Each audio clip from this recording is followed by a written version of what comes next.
Hello student. आज मैं आपको area of sector and area of segment derive करना सिखाऊंगा।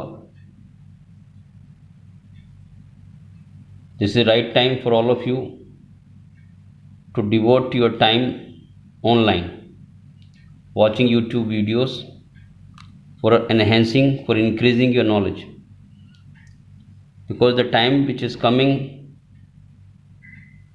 is for the people who hunt the knowledge, who chase the knowledge, who are thirsty to acquire knowledge from wherever they get the knowledge. So this is right time for all of you to devote your time. Don't waste time playing games only. तो आज मैं आपको area of sector सबसे पहले सिखाऊंगा। Area of sector हम कैसे निकालते हैं। देखिए, ये एक सर्कल है,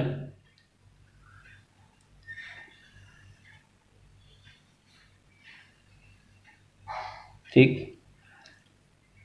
and this is the origin. O means origin, and this is what we call the C means the circumference.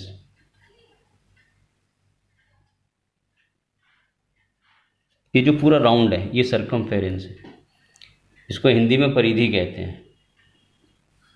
I am trying to be as simple as one must be. इसको जो इसकी गोलाई है, इसकी लंबाई है, अगर हमें ये निकालना है तो इसको हम सर्कमफेरेंस कहते हैं। And today I am going to tell you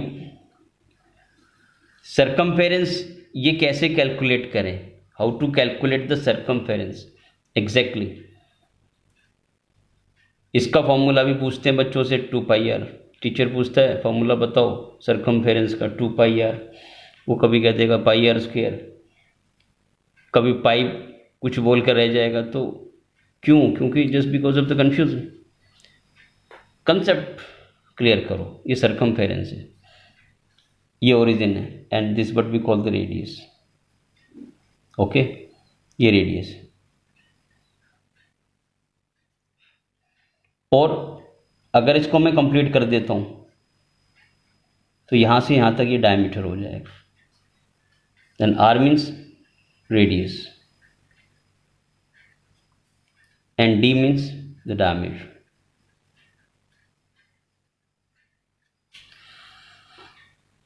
और आपको मालूम है, सबको मालूम है, दिख भी रहा है कि जो डायमीटर है ना वो रेडियस का डबल है। ये इतनी सिंपल सी बात को कई बार स्टूडेंट को बोलो कि डायमीटर रेडियस का डबल है तो उसको लगता है कोई कहानी सुनाई जा रही।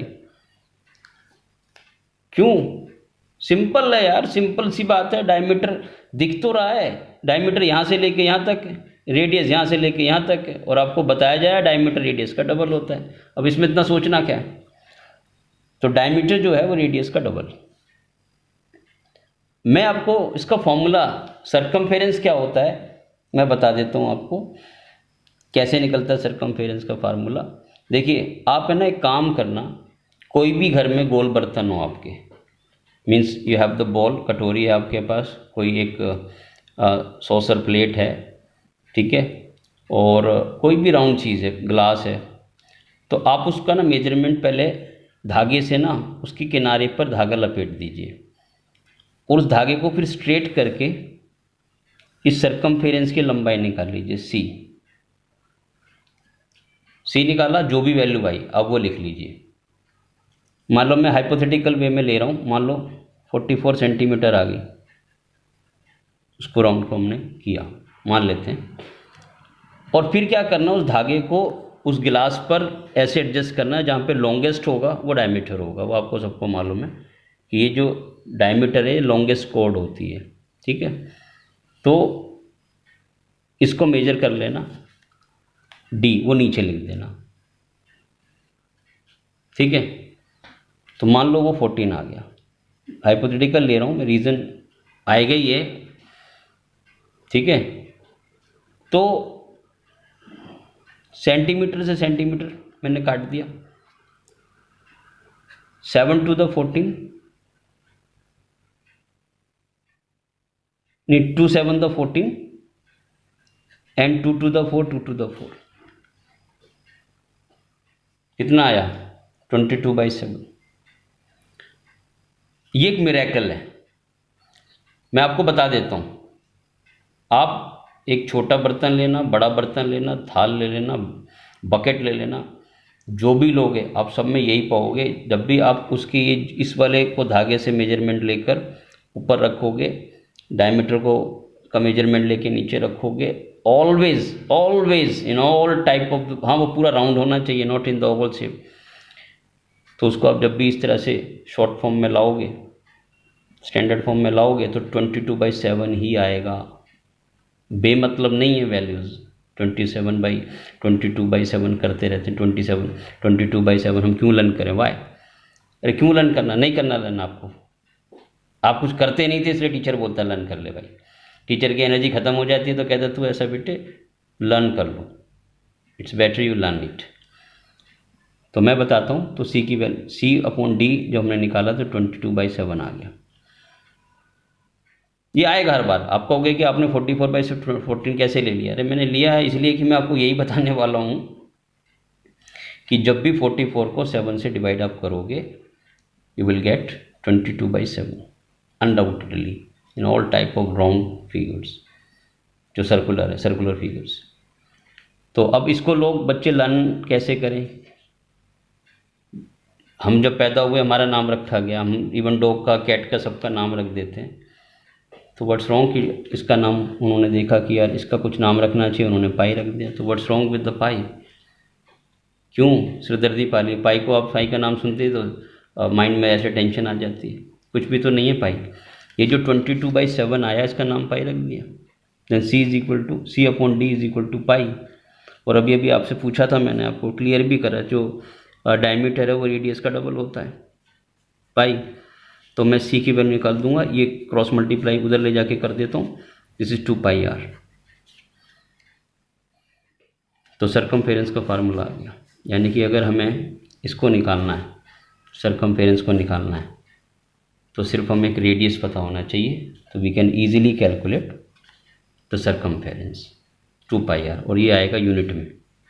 किस में आएगा? यूनिट। यूनिट का मतलब होता है सेंटीमीटर में आएगा अगर रेडियस सेंटीमीटर में है, मीटर में अगर रेडियस मीटर में है, किलोमीटर अगर रेडियस किलोमीटर में है। और ये यूज़ करते हैं जब एक 100 मीटर का 200 मीटर का जो ट्रैक बनता है, रेसिंग ट्रैक, उसमें जो पाउडर से बाउंड्री लाइन डाली जाती है वो हर किसी के बस की बात नहीं है। अभी मैं आपसे कहूँ कि 200 का होना चाहिए, वो राउंड 200 का होना चाहिए, बनाओ जाकर। आप जाकर खड़े रहेंगे बीच में, सोच नहीं पाएंगे क्या करना है,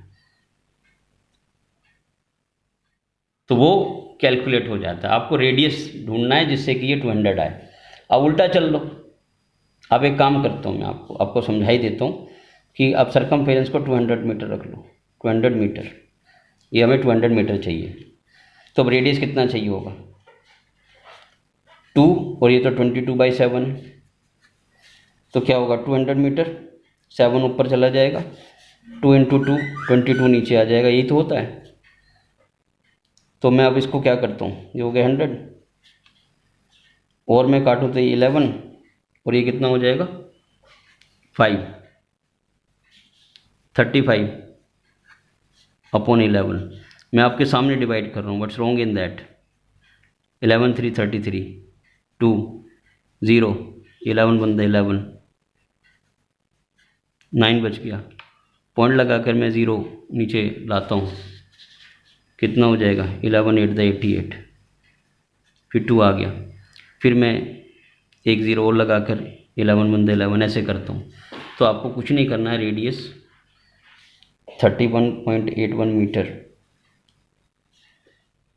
अगर आप रेडियस लेके, एक आपको कील चाहिए बड़ी वाली, और उसमें एक रस्सी बांधनी है, और सिर्फ बीच में सेंटर में अंदाजे से, एक सेंटर में जहाँ ग्राउंड में आपको ये ट्रैक बनाना है, सेंटर में जाके अंदाजे से आप कील गाड़ दीजिए, उसमें एक रस्सी बांध दीजिए, उस रस्सी की लंबाई ये रख देना 31.18, और फिर एक कील दूसरे एंड पे बांध देना और उस कील से आप उसको लाइन को खींच देना। फिर जो लाइन खींचे उसके ऊपर आप पाउडर डाल देना, हो गया 20 मीटर ट्रैक। इस सोचने पर होगा, कंसेप्ट से होगा। तो मैं अभी आपको सिखाने कुछ और जा रहा हूँ, होता कुछ और है, क्योंकि कन्फ्यूज़न भरे पड़े हैं बच्चे। वाई कन्फ्यूज़न क्यों, इतना कन्फ्यूज़न लेकर कहाँ जाना है? कोई प्राइज डिस्ट्रीब्यूशन थोड़ी कन्फ्यूज़न वालों के लिए कि हाँ भी उनके लिए भी कोई प्राइज़ रखा हुआ है। ठीक है, तो ये मैंने आपको बताया कि सरकमफेरेंस हम कैसे निकालें। ठीक है, लेकिन मुझे समझाना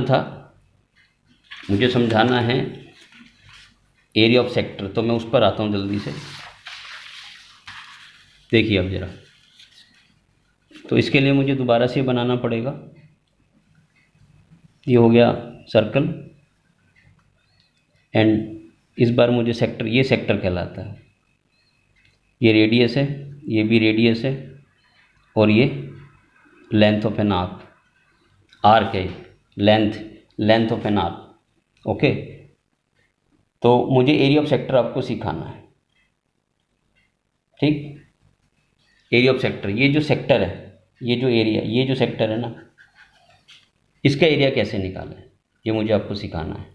तो इट्स क्वाइट ईजी, बताता हूँ। देखिए, सबको डिपेंड करता है थीटा। थीटा क्या है? कुछ नहीं, ये एंगल को कहते हैं। ये जितना खुलता जाएगा उतना एरिया बड़ा होता जाएगा, तो सब कुछ इसी पर है।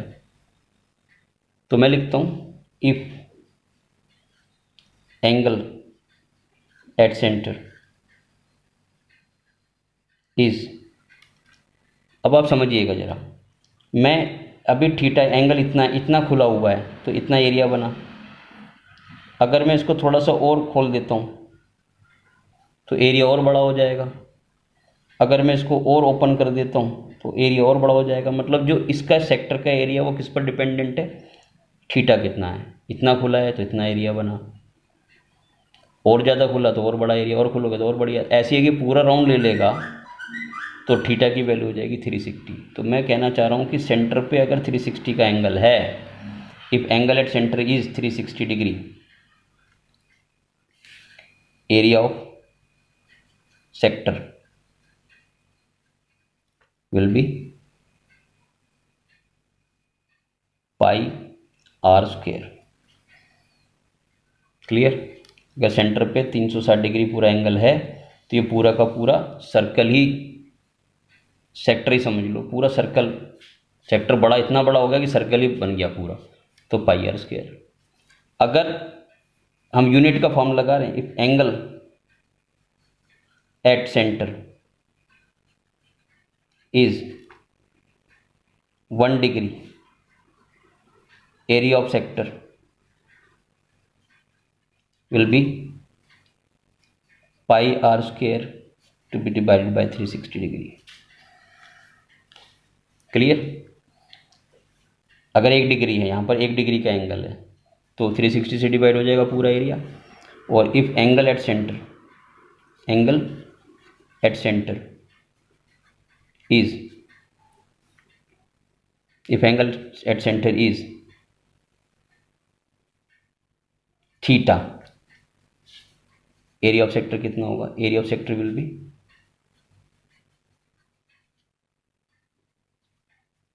Pi are square 360 degree into theta. यही करते हैं ना यूनिट फॉर्मूले में। तो कुल मिलाकर हो गया pi are square theta upon 360 degree. And again area जो आएगा वो आएगा स्क्वायर यूनिट में, क्योंकि एरिया जो है स्क्वायर यूनिट में ही आता है। यानी कि स्क्वायर यूनिट का मतलब हुआ वही सेंटीमीटर की पावर 2, मीटर की पावर 2, किलोमीटर की पावर 2। ठीक है, तो this what we call the area of sector. तो मैं इसको अब थोड़ा सा क्लियर, इसको लिख दूँ सेक्टर, और ये जो मैंने आपको सिखाया है area of sector, area of sector का फॉर्मूला।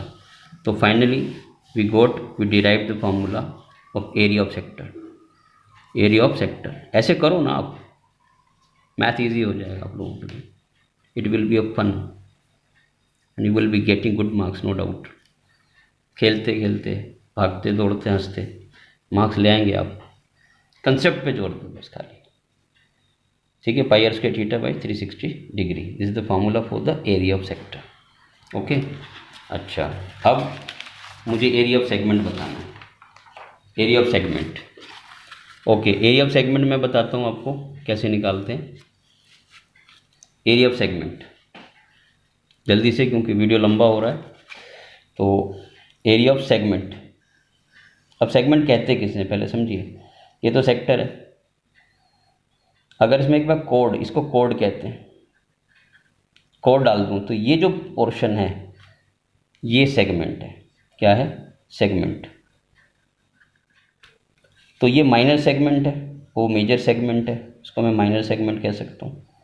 और इसकी जो बड़ा बच गया, जो इसके अलावा जो बचा हुआ है सारा, वो मेजर सेगमेंट है। मैं उसको डॉटेड कर देता हूँ, आपको पता लग जाएगा कि बाकी जो बचा हुआ है ये सारा क्या है, ये मेजर सेगमेंट, मेजर सेगमेंट। अब क्यों कन्फ्यूजन ला रहे हो? कुछ मत सोचो, बस ये क्या है? माइनर सेगमेंट, इसका एरिया निकालना है। तो हर चीज़ का फॉर्मूला नहीं होता, हमें कुछ दिमाग से भी सोचना पड़ेगा। तो इसका फॉर्मूला बड़ा सिंपल है। क्या है? आपको कुछ नहीं करना है, एरिया ऑफ सेगमेंट निकालने के लिए एरिया ऑफ सेगमेंट। अब मैं सेगमेंट कह रहा हूँ, चाहे उसको माइनर मानो मेजर मानो, वो तो सब कुछ डिपेंड करता है थीटा पर। थीटा इतना सा है तो इतना सा, ये इतना सेगमेंट आएगा। थीटा पूरा घुमा दोगे या ये वाला थीटा हो जाएगा तो वो इतना वाला मेजर सेगमेंट हो जाएगा। तो अभी मेजर माइनर भूल जाओ, अभी एरिया ऑफ सेगमेंट निकालना है, बस सिंपल। चाहे वो मेजर मानो, पूरा डिपेंड करेगा थीटा पर, मेजर है या माइनर है।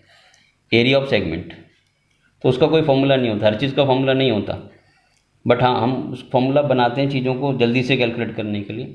एंड इसका बड़ा सिंपल तरीका आप समझो, ये यहाँ तक पूरा क्या है? सेक्टर। तो एरिया ऑफ सेक्टर तो अभी सीख लिया आपने, एरिया ऑफ सेक्टर, उसमें से माइनस कर देना एरिया ऑफ ट्राइंगल, OAB लिख दीजिए इसको, ट्राइंगल, एरिया ऑफ ट्राइंगल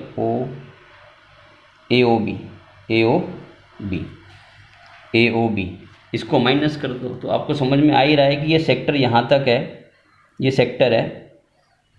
अगर मैं इसमें से ट्राइंगल का एरिया माइनस कर दूंगा ये वाला, तो फिर यही बचेगा सेगमेंट, ठीक है। अगर ये माइनर सेगमेंट एरिया निकल आया तो मेजर सेगमेंट कैसे निकलेगा? चलो मैं इसको मान लेता हूँ, आप एरिया ऑफ सेगमेंट ये माइनर वाला था, कौन सा था? माइनर।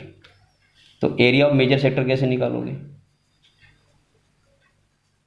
मेजर सेक्टर ये मैं बताना नहीं चाह रहा था, लेकिन अब क्वेश्चन दिमाग में आया आपके मेरे, तो मैं फिर बताना ही चाहता हूँ। तो इट्स क्वाइट ईजी। आप एरिया ऑफ सर्कल निकालना, एरिया ऑफ सर्कल पूरा, वो पाई आर स्क्वायर वाले फॉर्मूले से, और माइनस कर देना area of triangle AOB, sorry area of minor segment, minor segment, area of circle, area of minor segment minus कर देना। ये जो ऊपर निकालोगे, सर्कल पूरा सर्कल है, पूरे सर्कल में से अगर आप ये वाला एरिया माइनस कर दोगे तो ये जो बड़े वाला है ये बचेगा, ये वाला, ठीक है। तो that will be area of major segment.